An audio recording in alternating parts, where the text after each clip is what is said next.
Good day, and welcome to the first episode of Howling Souls. I am your host, Jolia, and today we will be covering the story of Katherine Knight. Please do note that the following story may contain scenes that are graphic and violent, which is not suitable for underaged or sensitive viewers.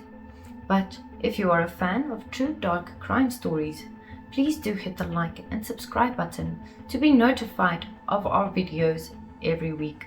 So, go grab yourself a cup of coffee, a notebook, and some snacks, and let's get into today's story.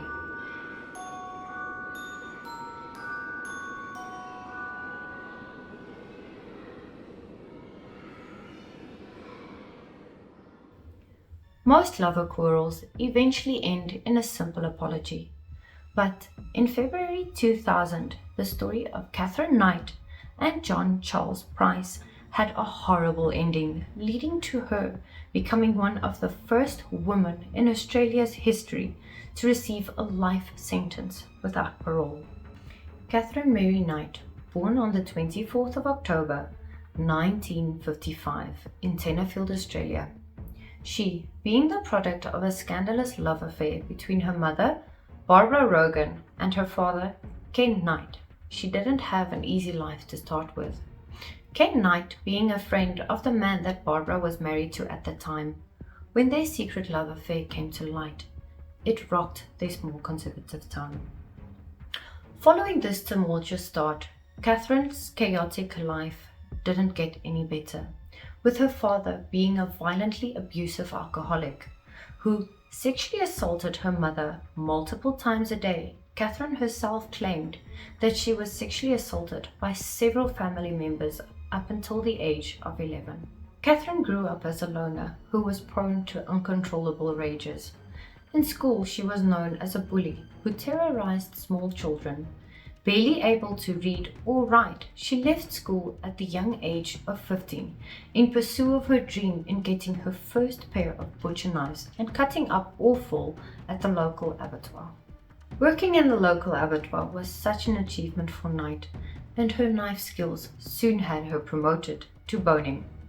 She loved her job so much that those close to her claimed that she hung her first set of butcher knives above her bed, just in case she ever wanted to use them.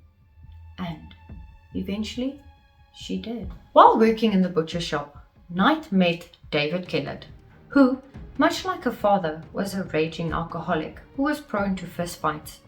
Being used to this kind of violence, Knight soon impressed her new catch by joining in on one of his drunken scuffles. Kellett, however, realized that Knight was more than capable of doing just a little bit of damage with her fist. He soon found himself being dominated by her. She soon convinced him to marry her, upon which her mother even warned him about her daughter's bad temper, saying she had a screw loose somewhere. And I quote, "You better watch this one, or she will fucking kill you. Rub her up the wrong way, or do the wrong thing, and you are fucked." On their wedding night, she and Kellett consummated their marriage 3 times. When he fell asleep, Knight wanted a 4th round and took issue to her new husband's exhaustion. She tried to strangle him. Luckily, Kellett woke up and he managed to fight Knight off. Their union lasted 10 years, despite the fact that Knight tried to kill him only 1 night into their marriage. Their marriage, however, was far from perfect. Kellett often was unfaithful. Later, while pregnant, Knight burnt his clothing and hit him over the head with a frying pan. In 1976, when their first daughter, Melissa Ann, was only 2 months old, Knight discovered one of Kellett's affairs. When he left her, she took her daughter and placed her on the railway tracks. She then stole an axe, went into town, and threatened people. An old man rescued Melissa, and Knight was diagnosed with postnatal depression. She checked herself out of hospital soon afterwards, and a few days later, she slashed the face of another woman with a boning knife. She spent a few months in Morisset Psychiatric Hospital, where she disclosed to one of the staff members that she intended to kill the mechanic who fixed Kellett's car, as it was now a possibility for him to permanently leave her. She even told her doctors about her intentions of killing Kellett and his mother. Kellett eventually returned to his wife and they moved to Queensland. She was hired by me to work in Ipswich, northwest of Brisbane. The couple had another child, Natasha, in 1980. The couple unfortunately soon parted ways, leaving Knight in a deep state of depression. Shortly after her and Kellett breakup, Knight jumped into a whirlwind romance with a local miner named David Saunders in 1986. Within a few months, Saunders moved in with Knight and her daughters, but he kept his apartment. Like her previous relationships, this one became toxic and violent quickly. The following year, Knight slit the throat of his 2-month-old dingo puppy right in front of him, as an example of what she would do to Saunders if he was to ever cheat on her, showing him exactly what she was capable of. In 1988, she gave birth to his daughter Sarah. They bought a house together, which she decorated with cow skins, skulls and horns, as well as animal traps, muskets and pitchforks. During a heated argument, Knight stabbed Saunders in the stomach with a pair of scissors and he left her. She then met a man named John Chillingworth. They stayed together for 3 years and had a baby named Eric, Knight's first son. While no violence have been reported about this relationship, Chillingworth ended up leaving Knight when he learned about her affair with a man named John Charles Thomas Price. The beginning of her relationship with John Price went without complications. He was a well-liked father of 3 children from a previously failed marriage. In 1995, they moved in together and things were going smoothly. However, when Knight suggested that they get married, he declined and she turned violent. In an act of revenge, she made a videotape of items that he allegedly stole from his company and sent it to his boss. However, the items was out-of-date medical kits that he had salvaged from the company's rubbish tip. Price got fired from a job that he had held for 17 years. That same day, he kicked Knight out and she returned to her own home. Price forgave Knight and within a few months, they resumed their relationship. In February 2000, an argument between Knight and Price culminated with her attempting to stab him in the chest. He took out a restraining order against her in an attempt to keep his children safe. By the end of that month, Price let on that he was concerned for his safety and confided in co-workers that if he ever went missing, it was because Knight killed him. And he was right to be afraid. The day before the murder of Price, the 29th of February, Knight's behavior was very unusual. First, she dropped in with her sister to retrieve a camera that she had left there several months earlier. She also went to her daughter, Natasha, and bizarrely recorded herself playing with Natasha's baby. In the footage, it's seen that Knight looked into the camera and said, "I love my children very much, and I do hope I get to see them again." Was this because she was planning to kill Price and that her life would never be the same? Also out of character, Knight decided to take Natasha out for dinner to the local Chinese restaurant. After dinner, she asked Natasha if she could leave her 2 youngest children with her for the night, without them having any clean clothes, their school uniforms, or other things that they would need the following day.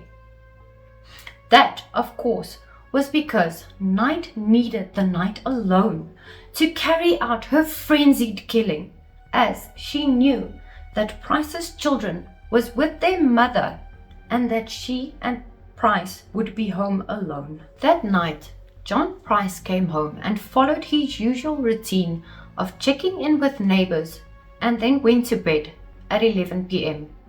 Night came home. She woke Price up and they engaged in intercourse. The next morning, police officers received a call that Price and Knight both didn't show up for work.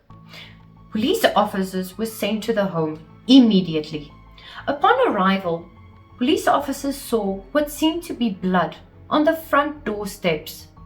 But on entering, a horrific scene traumatized them. Sometime later, she grabbed a large boning knife and ferociously started stabbing at Price's chest. Blood evidence shows that the struggle would have lasted several minutes.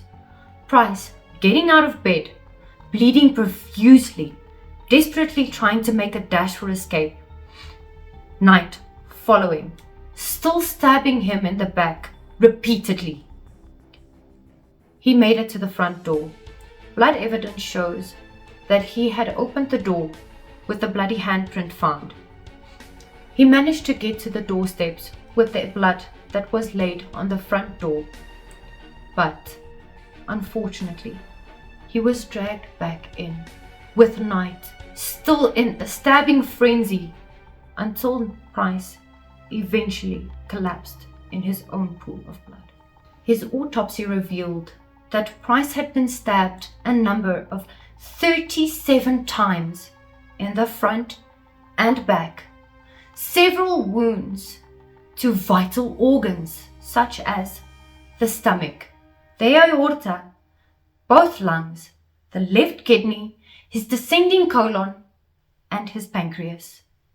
Price was dead. Blood pouring from his mouth, splattered across the room and the walls, resembling the abattoir that Knight was so fond of. But Knight didn't stop there. Her motives was way more sinister. Experts agree it only takes one well-placed stab to kill a person. But stabbing someone 37 times indicates a tremendous amount of anger and rage. Most of Price's wounds were found to be post-mortem, indicating in a stabbing frenzy, Knight could not stop. His wounds leading to a tremendous amount of blood loss, spattered all over the walls and smeared across the floors of his house, as well as a pool of blood measuring 1 meter by 2 meter in Price's hallway. After killing her lover, it is speculated that Knight took a shower, then took his ATM card from his jean pocket. She then made the most calculated and greedy decision that would ultimately seal her fate.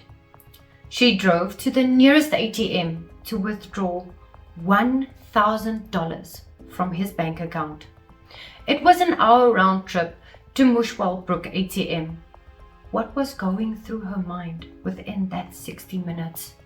Was she planning her next installment in her night of terror? Needless to say, her next evil act made what she had done almost seem tame. When she returned to Aberdeen, she parked her car in the driveway and walked the short distance to the Price family home. She then decided to have some fun with her lover's body. She methodically skinned his corpse like a ghoulish suit, a method that she had perfected with animals, so she knew what she was doing. It takes quite a skill to know where to make the incisions and how to peel back the skin without ripping it apart. Using a variety of her precious knives, she even left a small square of skin that featured a scar of a stab wound she previously gave him. The mascabre suit was then hung on a hook at the entrance of the house, where it remained until horrified police officers removed it. Upon first glance, the men were puzzled at what they were looking at. After she removed the skin, she continued to degrade his body by cutting off his head and placing it in a large pot along with vegetables on the stove. She also cut off parts of his buttocks, baked it in the oven along with selected vegetables. Pieces of his buttocks were thrown into the backyard, perhaps for the dogs. The gruesome steaks were then placed in plates along with the vegetables and handwritten notes for each of his children. The handwritten notes were then placed on the dinner table along with name cards. Her final act of degradement. She took what was left of his body, arranged it in an armchair, legs crossed and his arms holding an empty drink bottle. She then swallowed a numerous amount of prescription drugs in a half-hearted attempt of overdose. She then took herself to the bedroom where she fell asleep. When Price didn't show up for work the following morning, alarm bells rang, as Price was not the kind to not go into work without letting his managers know. Phone calls were unanswered, and neighbors noticed that his car was still in the driveway and his working boots were at the front door. When a neighbor went over to inspect, they phoned the police upon noticing the blood on the doorstep. Police arrived at 8 a.m., but nothing could have prepared them for the carnage they found inside. In the kitchen, they found the still warm pot on the stove. They soon realized that the meals were prepared out of Knight's former lover. They soon discovered her in the bedroom, sound asleep, Knight claiming she had no memory of what happened on the night Price was murdered. During her court appearance, Knight remained impassive. Journalist claims that she looked demute. Only on one occasion, she lost her cool and acted the psychopath many accused her of being. The judge ordered the footage to be locked away for good, as the content was so horrific. The police officers who had the misfortune of being first on site is still affected by the horrors they saw. Judge Barry O'Keefe suppressed the information of the handwritten notes to Price's children, stating that the last minutes of Price's life must have been an utmost terror, whereas tonight a time of utter enjoyment. If released, she would pose a serious threat to the security of society. Her papers were then marked as never to be released. Knight was given a life sentence without parole and is currently still doing time in the Silverwater Women's Correctional Center. We send our deepest condolences towards the Price family. And to our viewers, thank you for watching. If you guys have any ideas on how we can improve on our channel, please do in the comments. And then if you guys have any stories that you would like us to cover, our link will be above. And then be safe and see you guys in the next one.